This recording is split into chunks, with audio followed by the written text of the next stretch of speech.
है राम की ओर इंसान को जीवन में कभी न कभी लौटना ही पड़ता है। जिस लालू यादव पे आरोप लगते हैं कि उन्होंने राम रथ यात्रा को रोका था, आडवाणी जी को गिरफ्तार किया था, उसी की बात कह लें कि राम रथ यात्रा जो सोमनाथ से अयोध्या तक जाने वाली थी उसमें रोक लग गई थी। कहा गया कि ये राम पर ब्रेक है। राम के विरोध को लेकर के लालू यादव की राजनीति रही है, मुस्लिम तुष्टीकरण की राजनीति रही है और ऐसा प्रतीत होता आया है कि वो मुस्लिम तुष्टीकरण को, मुस्लिम वोट बैंक को ज़्यादा तवज्जो देते रहे हैं। ये एक तरीके से आरजेडी की भी छवि रही है, आरजेडी का इतिहास रहा है। एमवाई समीकरण आरजेडी का मुख्य फैक्टर रहा है, मुख्य वोट बैंक रहा है। लालू यादव की छवि राम विरोध कर लेकर रही है। राजनीतिक तौर पर मैं बात करूं तो राम के विरोधी रहे हैं वो। बीजेपी पे आरोप लगता रहा है कि वो राम को बढ़ावा देती है, राम के नाम पर राजनीति करती है और उसके सबसे बड़े मुखर विरोधी लालू यादव रहे हैं। लेकिन अब उनके परिवार में कह लें कि कुछ ऐसा हो रहा है जिसके बारे में कहता है कि कर्मा हिट्स बैक। कर्म का जो साइकिल है वो अपनी जो रेखा है या जो सर्किल है उसको पूरा करता है। जिस लालू प्रसाद यादव पे आरोप लगता है कि उन्होंने पूरे राम रथ यात्रा पे ही मिट्टी पलीत कर दी थी, उस पर रोक लगा दी थी और समस्तीपुर में 1990 में आडवाणी जी को गिरफ्तार किया था और राम रथ यात्रा को रोक लगाने का काम किया था, उनके बेटे, बड़े बेटे तेज प्रताप यादव आज जय श्री राम हर हर महादेव का मतलब एक तरीके से ओपन नारा लगा रहे हैं। आजकल देश में ये नारा एक तरीके से सांप्रदायिक छवि के तौर पे प्रस्तुत किया जा रहा है कि कोई अगर राम का नारा लगा ले तो उसे सांप्रदायिक घोषित कर दिया जाता है। यही तो है सेकुलर तुष्टीकरण, यही तो है एक तरीके से मुस्लिम तुष्टीकरण की राजनीति या पराकाष्ठा। लेकिन जिस लालू पे लगातार आरोप लगते रहे कि वो सनातन विरोधी हैं, वो लालू यादव जो महाकुंभ को फालतू बताते आ रहे हैं, जिनकी पार्टी हर कदम फूंक फूंक रखती है कहीं मुसलमान नाराज ना हो जाए, कहीं उनका एमवाई समीकरण खिसक ना जाए, कहीं उन पे हिंदुत्व की पॉलिटिक्स या सॉफ्ट हिंदुत्व का एक छवि जो है वो चिपक ना जाए, उनके बेटे आज राम भक्ति में लीन नजर आते हैं, महादेव की भक्ति में लीन नजर आते हैं। तो यही तो है कर्मा, यही तो है कर्म की साइकिल के पूरा होना कि आपने जिस राम के विरोध पे अपनी राजनीति की, अपनी राजनीति चमकाई थी, उसका बड़ा बेटा राम की ओर लौट रहा है, कृष्ण की भक्ति में नजर आता है। वो कहता है कि राम उनके सपने में आते हैं। महादेव को कहते हैं कि साक्षात महादेव और पार्वती कैलाश पर्वत पे विराजमान है। वही एक तरीके से बताता है कि राजनीति क्या है और राम किस तरीके से आदमी का मुख मोड़ते हैं, किस तरीके से सबक सिखाते हैं, ये बताने के लिए काफ़ी है। लालू प्रसाद यादव पहली बार नहीं है या उनके परिवार में ऐसा पहली बार नहीं हो रहा है कि एक तरीके से मैसेजिंग की गई हो। लालू प्रसाद यादव लंबे समय तक एक तरीके से हिंदुत्व की राजनीति के विरोधी रहे हैं और कोशिश करते रहे हैं कि वो हर कुछ करें जिससे कि मुस्लिमों को खुशी हो। ये देश की राजनीति की एक तरीके से के लिए दुखद है कि जब तक कि हिंदुत्व का विरोध न किया जाए, हिंदुत्व की संस्कृति पर बयान न दिया जाए या कह लें कुछ ऐसा न किया जाए जिससे कि मुस्लिम खुश हों। मुस्लिमों को रिझाने के लिए कहते हैं ना, मोर रॉयल देन द किंग। मुस्लिम भले खुश होते ना हो या उनको अच्छा लगता बुरा लगता होगा जो भी हो, लेकिन नेता कुछ इस हद तक गुजर जाते हैं ताकि उनको रिझाने में आसानी हो। इसलिए तो आप देखते हैं कि इफ्तार पार्टी का आयोजन किया जाता है, लेकिन फलाहारी का आयोजन बीजेपी जैसी जो हिंदुत्ववादी पार्टी है वही कर पाती है, उसी का हिम्मत दिखा पाती है। इफ्तार पार्टी का आयोजन करते हैं या कह सकते हैं वैलेंटाइन डे पे मैसेज दे सकते हैं, लेकिन महाशिवरात्रि पे मैसेज देने से परहेज करते हैं। यही है देश में मुस्लिम तुष्टीकरण की राजनीति कि आप इतने ज़्यादा संवेदनशील एक पर्टिकुलर समुदाय, पर्टिकुलर वोट बैंक के लिए हैं कि आपको एक बहुसंख्यक के भी अपमान या उसके सम्मान की चिंता नहीं रहती, उसके अपमान पे आप तुले रहते हैं।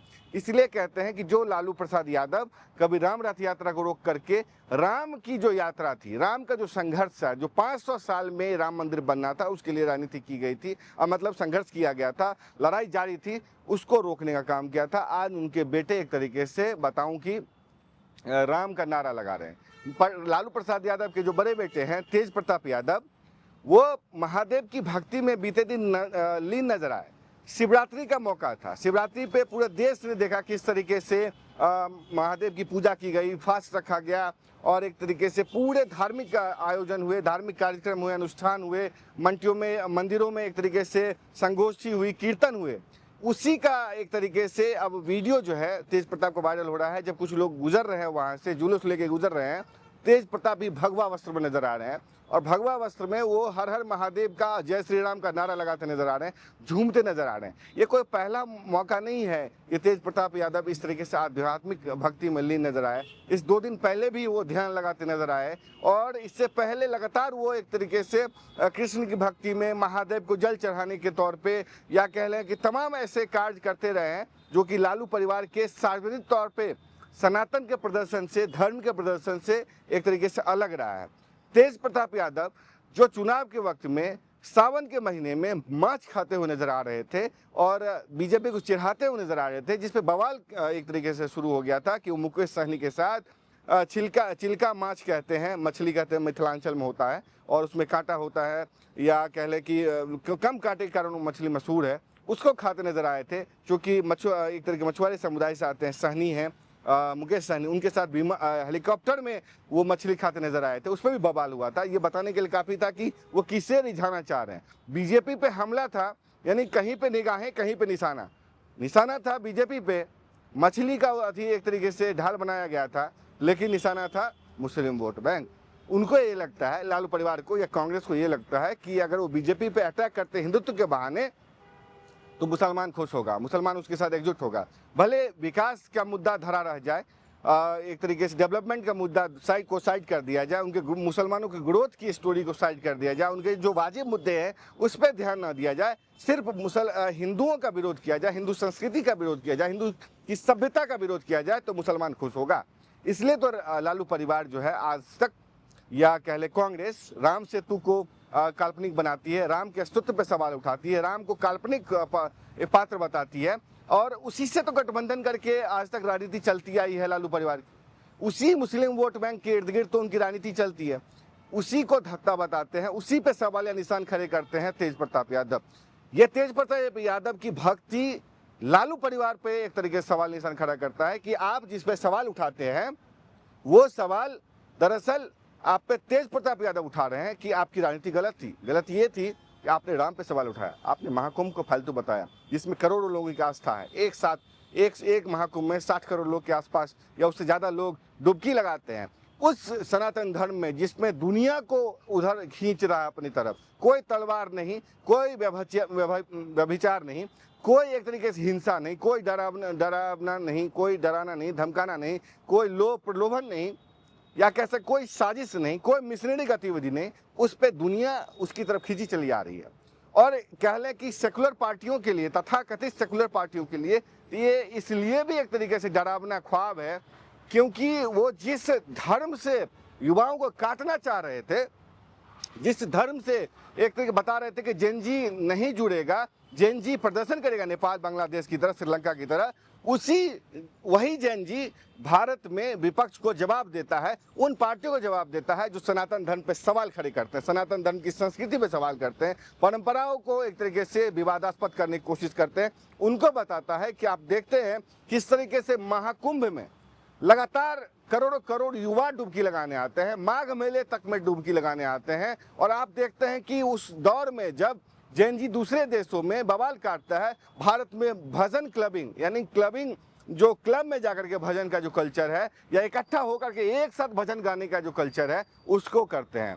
उस समय जब दुनिया कंटेंट, वल्गर कंटेंट बनाती है, भारत का जैन जी आपको एक तरीके से डिवोशनल कंटेंट बनाता है, डिवोशनल कंटेंट पे गीत बनाता है, रील बनाता है, कंटेंट क्रिएट करता है, शिवलिंग की ओर जाता है, उस पर प्रण लेता है कि 12 ज्योतिर्लिंग 4 धाम एक साथ वो करेगा, ऐसे प्रण लेता है। ये है भारत का जैन जी, और उसी जैन जी को प्रतिनिधित्व करते हैं भाई युवा नेता तेज प्रताप यादव। तेज प्रताप यादव जब भगवा वस्त्र पहनते हैं तो वो सिर्फ मैसेजिंग नहीं है, वो बताने के लिए काफ़ी है कि लालू प्रसाद यादव की मुस्लिम तुष्टीकरण की राजनीति का ये अंत है, और पराकाष्ठा कह लें उनकी राजनीति की 2015 में हो चुका है, खत्म हो चुका है। और वो कांग्रेस की राजनीति को भी धत्ता बताने के लिए काफ़ी है, क्योंकि कांग्रेस आरजेडी एक ही पार्टी में है। अगर रामरथ यात्रा की कहानी आपको बताऊं तो कहानी है 23 अक्टूबर 1990 का।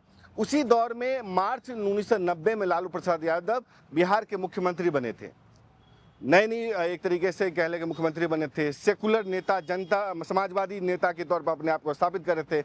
लालू यादव नो डाउट बहुत ही चतुर नेता है।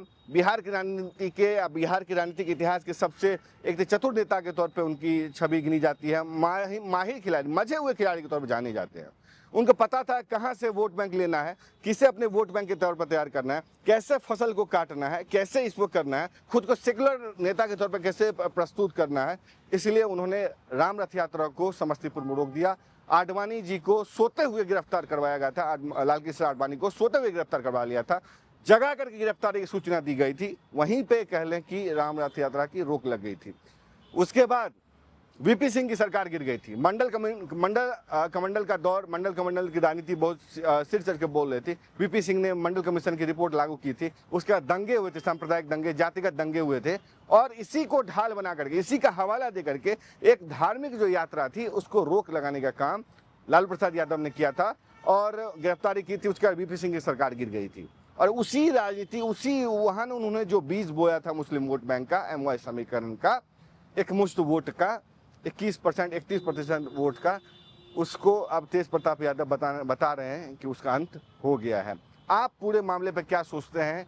क्या लालू प्रसाद यादव के लिए एक तरीके से झटका है कि उनका बेटा खुले तौर पर हर हर महादेव का नारा लगाता है, जो करोड़ों हिंदुओं के लिए एक धार्मिक नारा है, एक तरीके से उनके दिल की भावना है, उसे वो सांप्रदायिक बताते आ रहे हैं। तथाकथित सेकुलर पार्टियां इसे सांप्रदायिक बताती आ रही हैं, उस पर झटका नहीं है तो क्या है?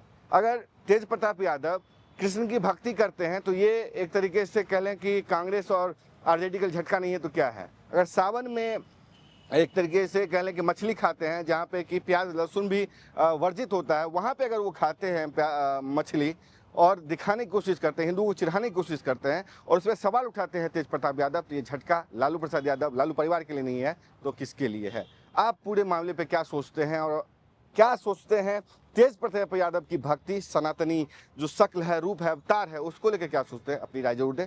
तब तक के लिए देखते हैं NMF न्यूज़। नमस्कार।